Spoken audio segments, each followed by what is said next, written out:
I found that nothing in life is worthwhile unless you take risks. Nothing. Nelson Mandela said, there is no passion to be found playing small and settling for a life that's less than the one you're capable of living. Now, I'm sure in your experiences in school and applying to college and picking your major and deciding what you want to do with life, I'm sure people have told you to make sure you have something to fall back on. Make sure you got something to fall back on, honey. But I never understood that concept, having something to fall back on. If I'm going to fall, I don't want to fall back on anything except my faith. I want to fall forward. I figure at least this way I'll see what I'm going to hit. Fall forward. This is what I mean. Reggie Jackson struck out 2,600 times in his career, the most in the history of baseball. But you don't hear about the strikeouts. People remember the home runs. Fall forward. Thomas Edison conducted 1,000 failed experiments. Did you know that? I didn't know that. Because the 1,001st was the light bulb. Fall forward. Every failed experiment is one step closer to success. You've got to take risks, and I'm sure you've probably heard that before, but I want to talk to you about why that's so important. First, you will fail at some point in your life. Accept it. You will lose. You will embarrass yourself. You will suck at something. There's no doubt about it. And I know that's probably not a traditional message for a graduation ceremony, but hey, I'm telling you, embrace it, because it's inevitable, and I should know. In the acting business, you fail all the time. Early on in my career, I auditioned for a part in a Broadway musical. Perfect role for me, I thought, except for the fact that I can't sing. So I'm in the wings, I'm about to go on stage, but the guy in front of me, he's singing like Pavarotti. He's just, and he's just going on and on and on. And I'm just shrinking, I'm getting smaller and smaller. So they say, oh, thank you very much, and you'll be hearing from us. So I come out with my little sheet music, and it was Just My Imagination by the Temptations. That's what I came up with. So I hand it to the accompanist, and she looks at it and looks at me and looks out at the director and was like, all right. So I start, I'm going to sing. I'm like, and they're not saying anything, so I'm thinking I'm getting better. So I just start getting into it, running. They say, oh, thank you very much, Mr. Washington, thank you.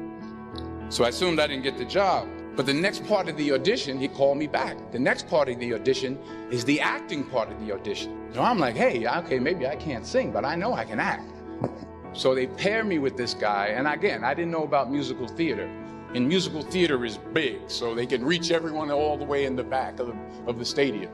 And I'm more from a realistic, naturalistic kind of acting where you actually talk to the person next to you. So I don't know what my line was. My line was, well, hand me the cup. And his line was, well, I will hand you the cup, my dear. The cup will be there to be handed to you. And I said, oh, okay. Well, should I give you the cup back? Oh, yes, you should give it back to me, because you know that is my cup and it should be given back to me. I didn't get the job. But here's the thing. I didn't quit. I didn't fall back.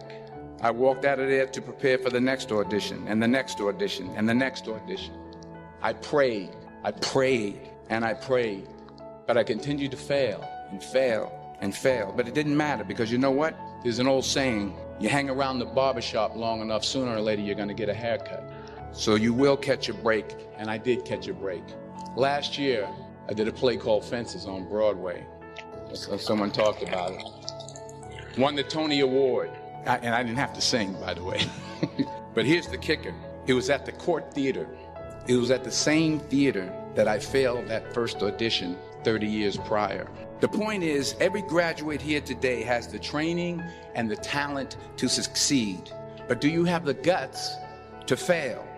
Here's my second point about failure. If you don't fail, you're not even trying. I'll say it again. If you don't fail, you're not even trying. My wife told me this great expression. To get something you never had, you have to do something you never did. Les Brown's a motivational speaker. He made an analogy about this. He says, imagine you're on your deathbed, and standing around your deathbed are the ghosts representing your unfulfilled potential. the ghost of the ideas you never acted on, the ghost of the talents you didn't use. And they're standing around your bed, angry, disappointed, and upset. They say, we came to you because you could have brought us to life, they say. And now we have to go to the grave together. So I ask you today, how many ghosts are going to be around your bed when your time comes? You've invested a lot in your education, and people have invested in you. And let me tell you, the world needs your talents, man, does it ever. I just got back from Africa like 2 days ago, so if I'm rambling on, it's because I'm jet lagged. I just got back from South Africa. It's a beautiful country, but there are places there with terrible poverty that need help. And Africa is just the tip of the iceberg. The Middle East needs your help. Japan needs your help. Alabama needs your help. Tennessee needs your help. Louisiana needs your help. Philadelphia needs your help. The world needs a lot, and we need it from you. We really do. We need it from you young people. I mean, I'm not speaking for the rest of us up here, but I know I'm getting a little grayer. We need it from you, the young people, because remember this. So you got to get out there. You got to give it everything you got, whether it's your time, your talent, your prayers, or your treasures. Because remember this, you will never see a U-Haul behind a hearse. You can't take it with you. The Egyptians tried it, and all they got was robbed. So the question is, what are you going to do with what you have? I'm not talking about how much you have. Some of you are business majors. Some of you are theologians, nurses, sociologists. Some of you have money. Some of you have patience. Some of you have kindness. Some of you have love. Some of you have the gift of long suffering. Whatever it is, whatever your gift is, what are you going to do with what you have? All right, now here's my last point about failure. Sometimes it's the best way to figure out where you're going. Your life will never be a straight path. I began at Fordham University as a pre-med student. I took a course called the cardiac morphogenesis. I still can't say it.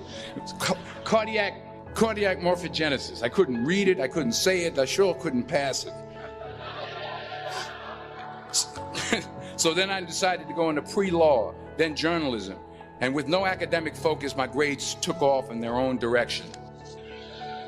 Yeah, down. I was a 1.8 GPA one semester, and the university very politely suggested that it might be better to take some time off.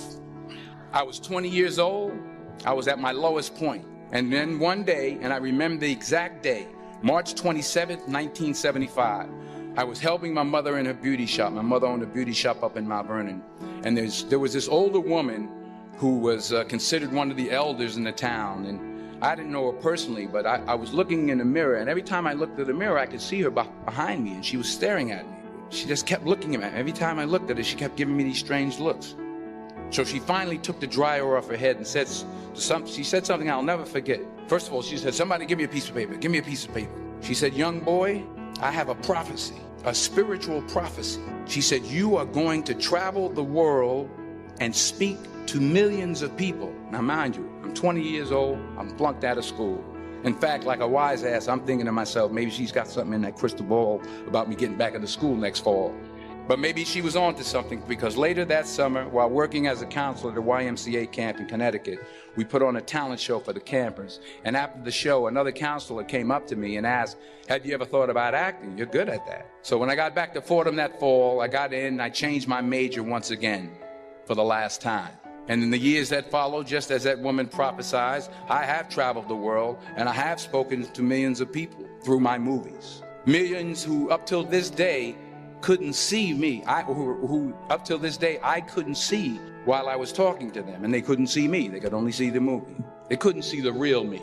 But I see you today, and I'm encouraged by what I see, and I'm strengthened by what I see, and I love what I see. Love